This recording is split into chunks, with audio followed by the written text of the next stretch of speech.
you want to know a pioneer, it's Dan right there. He's one of them that started the sport. So this is almost grandfather here, father, One of the first grandfather. guys to ever get a sled for free from a manufacturer. It wasn't a dealership deal. It wasn't sort of a handshake, whatever. It was an actual corporate Polaris program that they had started this on. And unfortunately, there's been a lot of, bad eggs all the way through this thing where people have taken some sort of an opportunity that's given to them and they've shattered it and they've actually just put all of us together. Doesn't matter if I don't know any of you guys, we're all on the same team. So it means that if you get a sled for free or whatever, or something happens there and then you screw that deal up, well, you just screwed it up for everybody. It's a lot like the Army, one guy screws up, everybody pays. It's going to hurt everyone. So it's important that you guys help and watch one another too, because the public or corporate sponsorships doesn't know that just one of you guys trashed a sled and, and it was on video, or you left it up on the mountain. That hurt. In the U.S., one was given a Polaris sponsorship and went up and trashed the sled and had it on video and left the pieces up there. They took a huge slap from that, and Polaris never sponsored for a long time. So it hurt all the guys from future sponsorships when one person sits and messes it up like that. So that's very important. Your corporate sponsorships too, they want to know that if they're going to sponsor you, that you're going to present well for them, and that's very important. And my main reason it was very important for me to bring Dan for you guys to meet, multiple reasons. He's got a great head on his shoulders too. He's one of them that started the sport, so he can tell you the hard parts and also the easy parts, or the fun parts that came from that. But it's very important that we teach you guys as much as possible how to present yourself to take this sport to the new levels. So by us doing the filming and working with video and other television shows, that we can help bring this to the level. But Dan presents extremely well. He knows what's expected to get corporate sponsorship, how to ask for it, how to interact, and not only that, when he watches you ride, he can sit and give you guys a lot of advice on what to help you as well. So it was very important for me to bring Dan for you guys to meet him and see the importance from beginning to end. Jimmy, as you guys know, he's very well known. He's at the top of his game right now. It wasn't always that many times. These guys were driving at night, frozen, no money. Their manager ripped them off money. It hasn't been easy in the States. There's been a lot of splits because of, like we said, bad eggs. So it hasn't been easy, and Jimmy is at the top of his game right now, commanding top dollar, and he's worked very hard for it. But there's times in the middle of the night he was calling from someplace that he was cold, stuck. It has not been easy. So if you see Jimmy the way he is now, he's earned it. And if you, sorry to interrupt you, but if you notice, he works for a completely legitimate motocross company. Jimmy flips for the Crusty Demons of Dirt. You guys all know who that is. And they've done the same thing. They've built an empire, started from something that was along the lines of a home video, and created what they've got now, which is worldwide tours of just mayhem. Those guys' shows are unbelievable. They fill the house everywhere they go. You haven't seen that yet with snowmobiling. It doesn't mean it's not going to happen. I know Slednex, with a combination of myself, Jason Moyarty, some of the guys, I don't know if you guys know Jason Moyarty, he's the president of Slednex, a really good friend of mine from way back in the day. But we are trying to start the Slednex Invasion Tour, and it's along the same lines of moto with freestyle snowmobiling and live bands, and going around from Superdome to Superdome and doing that, and kind of trying to start doing the same thing. So things are happening, and it's going to be up to the youth of the sport to make it happen. It's why I'm here. It's why I want to help you guys make it work, if it's what you want to do. I mean, a lot of you are just probably out here to hit ramps because you love it, and the sponsorship end of it, or getting sleds, or any of that doesn't really matter to you. You just want to do what you do for your winter time, and that's what you do, and that's fine. That's totally fine. That's respectable. It's something that you believe in, and like I told you, man, I have never in my life thought that I would ever make the sport that I love so much a sport that turns around and actually pays me back.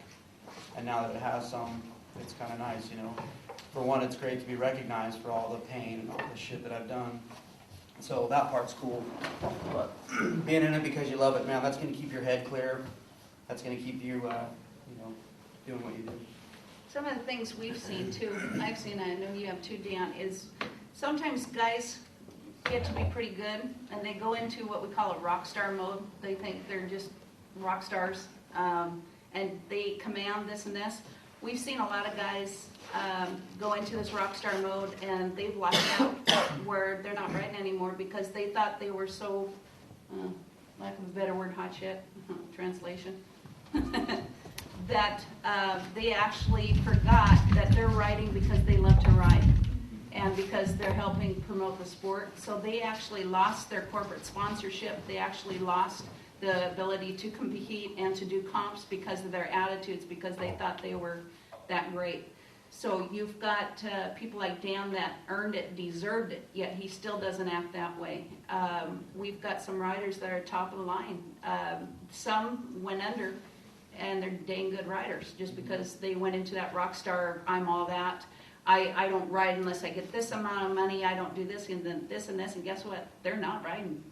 So there is an opportunity for you guys to experience a lot of different experiences. It's like Eric we brought to the States, and I'd like to bring him back again this summer. Hopefully we'll see if you're working or whatnot, but we want to bring some riders to the S to compete and to do some tours and such. So that's a big thing for us, it's very important you guys try not to get that rock star attitude, because the bottom line is you're representing your sport, and you should be considered dang lucky that you're getting the chance to even get paid if you're getting paid to do the sport. So to sit and do what you love to do, my big concern and something to stress to you guys is the mentality of not getting this big rock star attitude. Because in the U.S. there are some riders that are dang good riders, and they're not riding anymore just because of their attitudes and behaviors. So again, do the sport because of the love of it, that it's in your heart and it's what you want to do, and you want to take it to the next level and see how far we can take this. So that's you a just want to concern. consider it a job, at least for the time frame that you're in front of a camera and you're in front of a crowd. So any kind of an event situation, it's just all about professionalism, professional ethics. Don't be a jackass. You just want to make everybody, impressed that you guys are out there. There's this, obvious camaraderie. Everybody's a team. Everybody's having fun. And then when you go home, man, do whatever you want. You know what I mean? You're not in front of people. It's the same to be told with any sport or anything that you do. You know what I mean? A president of a country, he's got to, when he's in front of the camera around people, he's got to act exactly what he is. If he goes into his room and does whatever he does, it doesn't matter to me, but that's what he's got to do. It's just, you got to treat it like a job situation. That's one thing about Jimmy too, that I'm very, very impressed with. Yeah, is Jimmy's got it handled. Jimmy is phenomenal at when it's time to, when it's showtime, Jimmy's on. Jimmy truly loves working with little kids. He said too, if he can stay in Alaska and just jump for kids, that's what he'd do, because that's when he's happiest. But if you see Jimmy, like at the show last year, obviously you gotta have special permission of the parents of the kids, but he had the little girl in the sled. Was that, I think it was Matthias's, or it was someone. Anyway, on something like that, he interacts with the crowd all the time. He goes to the schools and talks to them. He talks with them. You listen to your parents. He's very good at doing stuff like that. So when it's showtime, Jimmy's on. And he will sit and interact. So for me as a company or for other companies out there, he presents extremely well. And every year Yamaha gives him more and more because of his abilities. The fact that he can present well, he can sit and do his job. When it's time to do his job, he's on. And that's what's very important, is you guys can play around, have fun and stuff, but when it's time, it's time. That's where you go into your game face and your professionalism. Sometimes it's harder for some of you guys to interact with the crowd. That's understandably. It's almost like you have an alter ego or something. A lot of movie stars, they're actually very shy. And it's hard for them to do what they do sometimes. But that'll help the more you can sit and work the crowd and interact them, because then they go home and go, wow, these guys are awesome. You don't know how many people they'll sit and tell. Someone came up to me, it was last year, and it was like 3 years ago. Jimmy was at West Yellowstone, and he went around, he was warming up and he had talked to a young girl and he says, what do you want to see? And she says, I want to see a flip. And he went and did it. And he came back and he was still kind of shaken from the adrenaline rush because he did the flip and he went straight back to her and he says, how was that? And shook her hand. And she came up to me this last year and she says, Jimmy's still my idol, and she has his pictures and she never forgot. But the thing is, it was her dad that said, wow, he cared enough to sit and ask my daughter, did a flip and came back and shook her hand. It was just a little girl. But the dad, they're the ones with money. They're the ones that buy stuff. So it's that dad that Jimmy impressed by interacting with the kids, and they're the ones with the money that's coming up and buying stuff and supporting it. So again, you never know what you do, how that affects. Well, this guy had bucks, and he sat and invested and did some stuff within writing. So you never know how a small thing will affect a big thing. So always keep that in mind too. Yeah, so in other words, every little thing counts. Everything you do. You got somebody that runs up to you that wants you to sign a napkin, you do it, you know. Because it's all about your sport. It's not necessarily all about you guys, but it might be all about the generation after you. You know what I mean? Yeah, generation after you guys.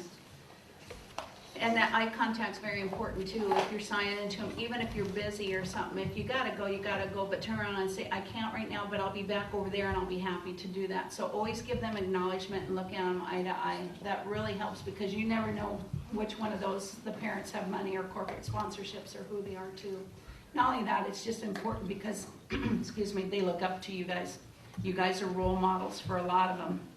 And that's, I know we were talking about that in the U.S. and Canada. It's very important, like even the smoking issue, we were laughing and talking about that.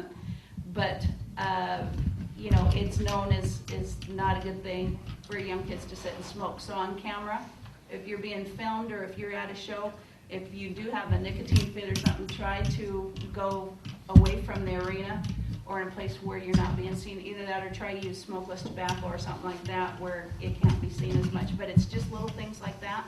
That's very important too. You don't want to do that in front of the cameras or kids because that camera's on you and that's very important for that father or mother who doesn't want their kids to idolize someone that's right there smoking, doing drugs, that type of thing. So that's very important to always present as best as you can. Your best face forward.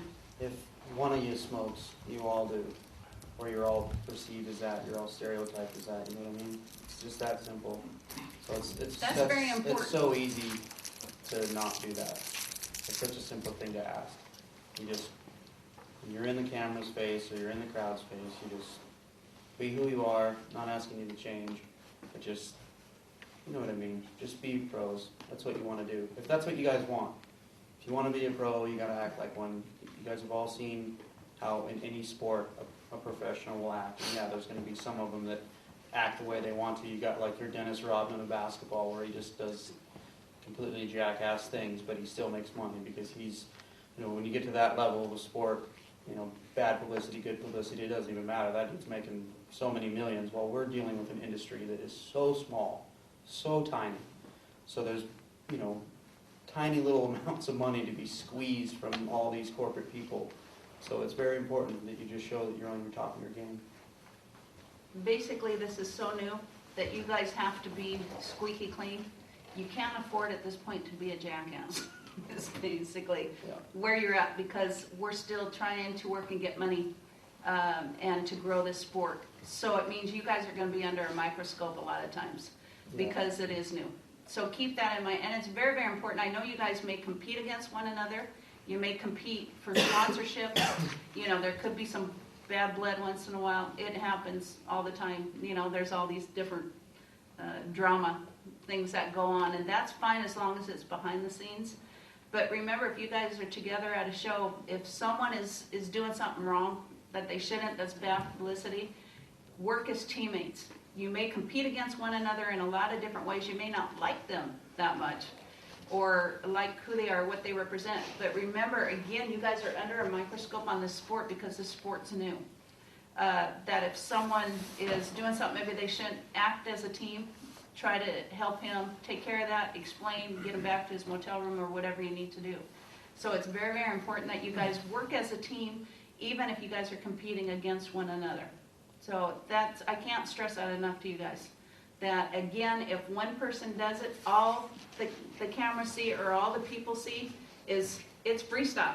It's not that one person. It's freestyle. Oh, they were doing this, this, and this. It wasn't necessarily they. It could be one person.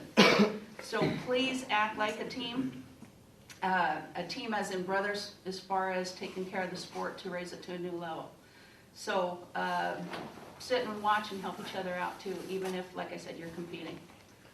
Let's get off that and go. Yep. A lot of you guys are interested in what judges want to see. And as far as the sponsorship thing goes, you guys, you know, if you have questions for me, you want to come up after this is over and do it individually with myself or Jimmy or Kourtney. All of us have been doing it for a while. We're all sponsored by, over 10 companies a piece or whatever.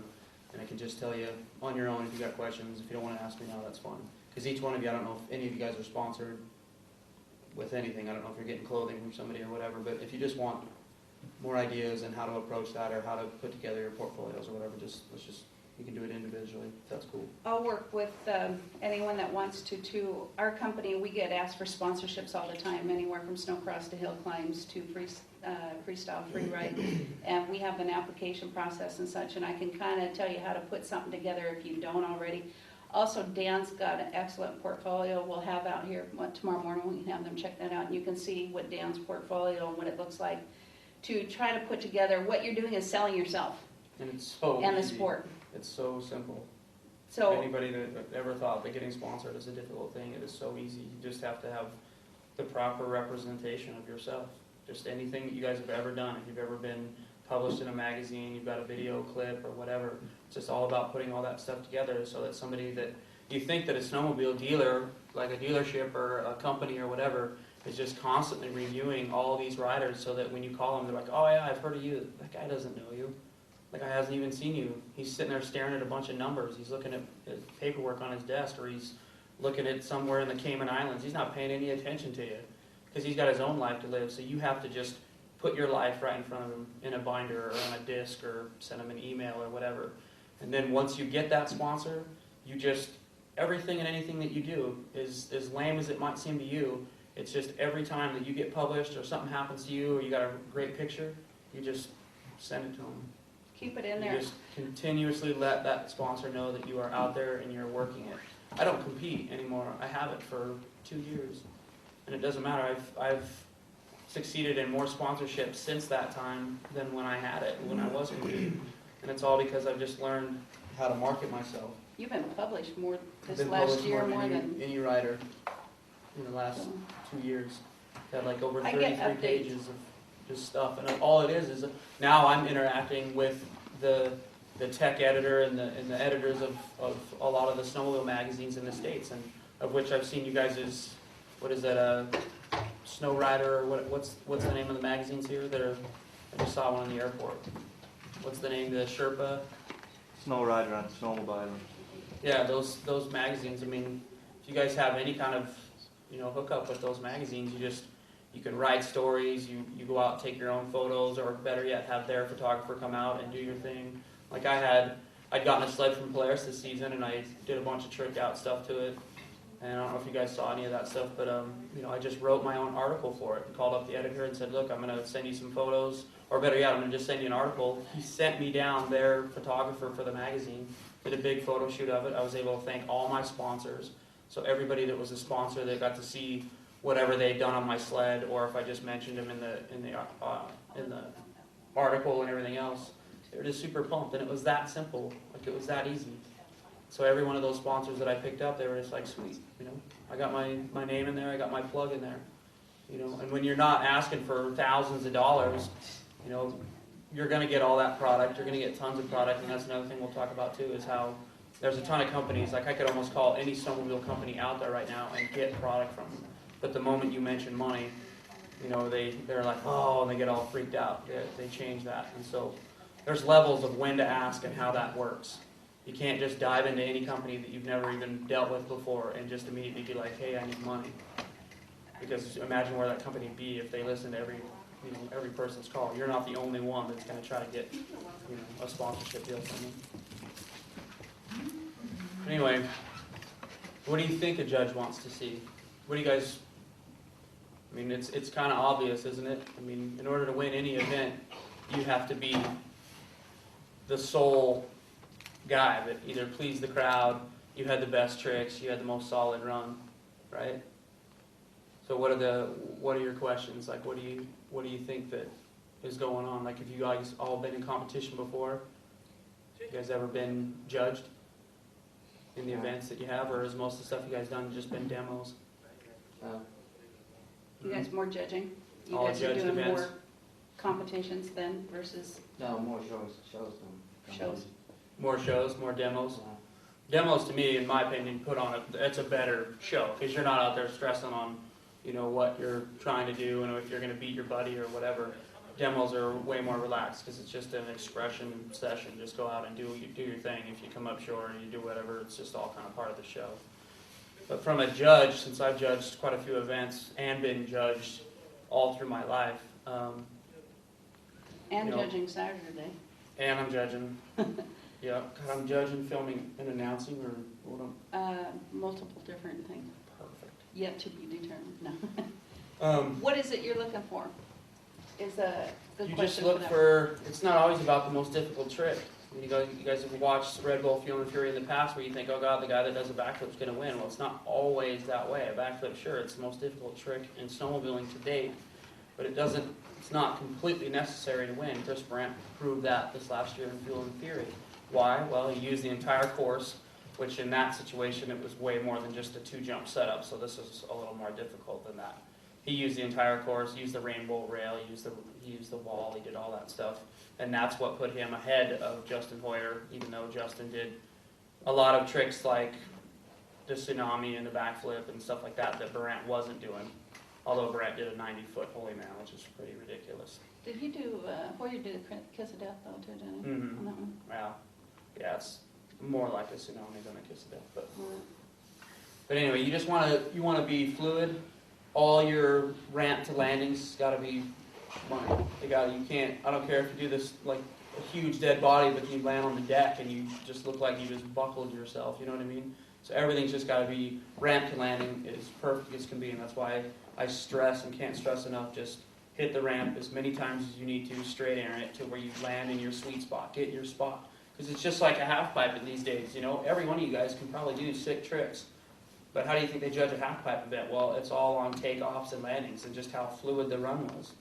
You watch Shaun White in the X Games. The kid is just a robot. Like, he lands perfect. He lands right at the top of the tranny. He comes down. I mean, he looks so perfect.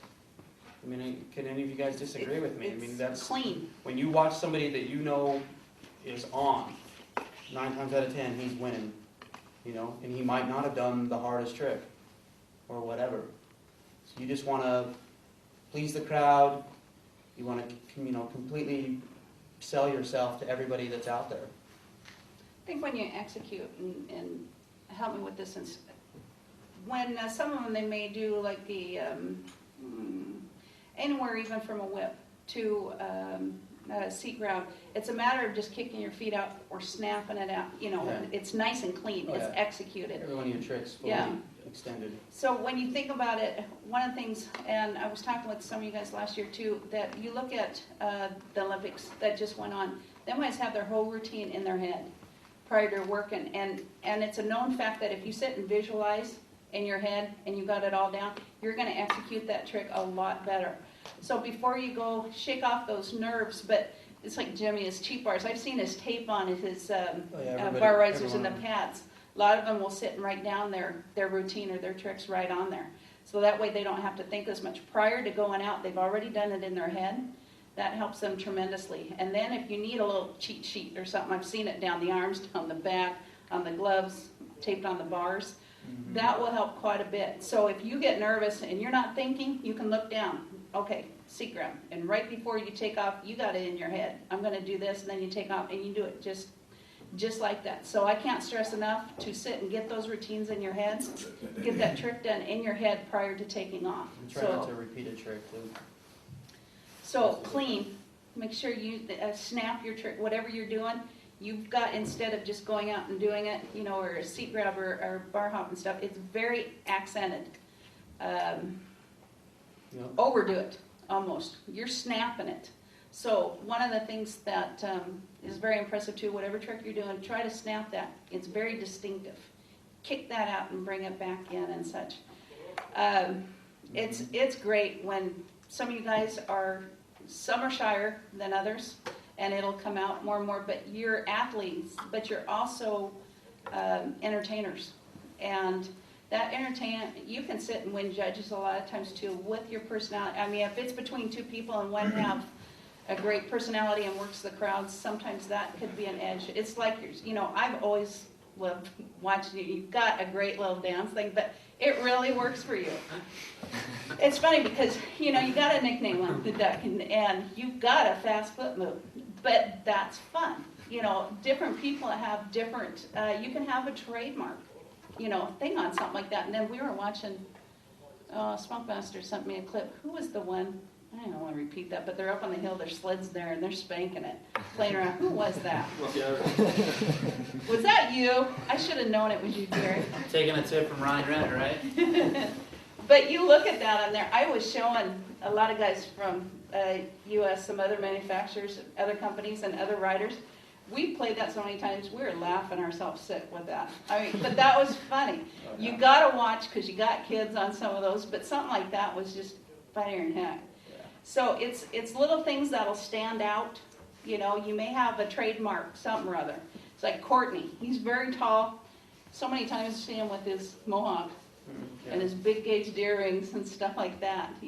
Kourtney, he doesn't interact quite as much because he's a little shy. He's definitely, he's proof positive that, an attitude adjustment, and he's finally starting to realize that, he's got to change certain things about himself. He doesn't have to change the way he looks. He's still just, got the full punk look to him, but look, he got an Arctic ride this year. You got 2 sleds for free, 2 cats. It's pretty important. It's like 15 grand, 2 brand new sleds. I know there's not one of you that wouldn't be stoked on that. It's kind of a cool feeling to have a sled sitting in front of you that you worked for, that somebody else is out there saying, man, you deserve this. This is all for you. Dirt bikes are a lot easy. Any of us can go out and pick up a dirt bike for a couple grand. Well, it's kind of different when you're talking $9,000-$10,000 sleds. So that in itself is worth a lot. It's worth putting on a great show and maybe letting your habits go for that time or two. I'm afraid to use a name. What's that? Heath. Just an example. A lot of you guys know Heath Frisbee. He's a tremendous rider. But he's someone that, I'll be honest with you, he was really good, and then he got such an attitude and was having too much fun partying and doing some other things that corporate sponsors were not dealing with him, and other things were not dealing with him. I don't know who talked. I have a feeling I know what happened and who talked to him, but I was we were in Toronto, and there was a show. And if something's happening, everyone's always looking towards Heath. But he's got a sense of humor like you wouldn't believe. He's really, really funny. And with what he was doing, it wasn't really working for him. When I saw him again in Toronto, I could not believe it. Someone had, he obviously made the decision himself to step up, but he was not drinking during that whole time until the show was done, and then he went out and he had a couple of drinks and such. But our whole hotel, it was many stories high, and someone did the fire alarm, so everyone's out there. They got old ladies in nightgowns, you name it, and it was funny because immediately we go, where's Heath at? Because it'd be something that he would do. So, and Heath actually was down with Fisher, I think he was. He was with Fish in the barn. He says, for the record, you guys see me. I didn't touch anything. So, here the alarm went off and stuff, which is typical. He was so professional. He's throwing backflips one after another. That's just dead nuts on. He's performing incredibly right now. He is doing just absolutely awesome. When I saw Heath ride a year ago compared to this last time at Toronto, he stepped his game up incredibly, so he literally knew that he was on the way out of riding, and himself, obviously, he had to make the commitment to change, but someone sat down, talked to him, and said, you know what, we're not dealing with this anymore. You need to step up or just get out of the sport. So I got to tell you, as far as Heath, I have a lot of respect for him changing and turning around, because he was getting to the point no one wanted to deal with him because he was a handful. Yeah. So, and now to me, when I saw him ride, he's got to be easily one of the top riders. He just flips perfectly, one after another after another. Toronto, on one show, he did 7 backflips, and they were all executed perfectly. So this is a guy that people know, and he was going downhill fast with attitude, personality, partying, drinking, and he just about was done, and he stepped up, and I have a lot of respect for him to do what he's doing right now, because he is definitely an incredible rider. Yeah. And with Heath, he's like the perfect example of what it takes in competition to please the crowd and make the judges see that you are the guy out there. You're going to be on the top of the podium. And what he would do is, when we were in the FSX, you know, I would watch him and watch his reaction to someone else's run that maybe he just got the chair, so he's sitting up in the hot seat, and Heath would he would use that person's run. He would look at what that person did, and he would know exactly what he needed to do to better himself to sit on top of that hot seat. And he would just let the crowd and let all that nervous energy fuel himself to do better. So you'd see him just put on his helmet, and he was like turning his hat around backwards or something, you know. He'd take all that anxiety that's built up in you, because I know every one of you, and I'd still do it too if I were in competition. You have that nervous energy about it. You're super stoked and you're pumped to do it, and it is something that you're out there knowing what you need to do. But at the same time, it does kind of freak you out sometimes. But just turn it around. Use it to your advantage. Go out and stick your first trick, and then just roll with it. What are you up to? I just thought I'd lose a whole shitload of money today. No, it's not at He all. didn't show up. And I didn't get on the plane. And they want to call Hoyer instead and fucking cancel my contract. So yeah, possibly I just lost fucking $60,000-$70,000 today. So Something we can do. that would be the #1 lesson for today. And apparently Ross doesn't even have any broken ribs. He went and fucking got some x-rays, and he didn't break anything, he just hurt his back. For you guys that don't know, Jimmy's on Krusty Demons Tour. The only way he could come here was to get a replacement. He did. His replacement decided not to get on the plane today, which means another rider might have slipped into the spot, which means Jimmy could possibly lose his contract. So his time here, he might have, like you said, just lost A lot of fucking money. A lot of money. A lot of money. Okay, so where are we at here? Where do we start? I think you just gave us a great lesson. Yeah. Basically, my biggest claim to fame, I mean, I don't know, you guys probably thought, see me do a ton of fucking different things and a ton of different movies and ton of shows and whatever, but in the 6 years that I've been doing this, I've never, ever, ever missed a show. Not once. Not one time have I ever not showed up or not performed. Sometimes I've not performed well, but yeah, I've not ever shown up. So, Hurt. yeah, I rode hurt. I rode with a broken leg once. I had a stress fracture up the right side of my tibia there, and the doctor was wanting to pin it, but basically just made it happen. So yeah, take that for what you will. So did we already do introductions? Yeah. Yeah. Okay, Do you want to go through real quick and just tell Jimmy again your name and your age and basically. I got a whacker. Not me. It's for you, Chief. Bend over. Sweet. So, Assume the position. Basically, we I want mean, to I ask your name. recognize a lot of faces in here, especially from last year and this summer and all that shit. And so, yeah, but if you could, yeah, just start. Andreas Nilsson. Andrea? Yeah. Alright, sweet. Just say your age. 22? Yes. Adam Andersson, 21. Erik Andersson, 17. Jonas Bylund, 17. Jonas Persson, 23. Andersson, 26. Jonas Nordström, 22. Tom Andersson, 19. Jerry Johnson, 22. Got all that? Yeah, I got as much that. as I Right. It's right up here. Okay, has everybody here hit a ramp before? Has anybody not hit a ramp before? Has everybody hit a ramp over 35 feet, 10 meters, 15 meters? Everybody here. Don't be afraid to raise your hand, because I started off somewhere. Yeah. Yeah. Okay. No, a lot of people haven't hit the super kicker though, right? Okay. Not that one. Who hit the super kicker last year at the showdown? That was Jerry. That was you two. So four you guys did? More of what they wanted out of this whole thing was just learning new tricks. Hands-on. Refining Okay. Tricks that. and what the judges want. Oh, okay. So basically, I think I started off teaching everybody back when, or teaching, I think Jason Semler was the first kid that I ever taught.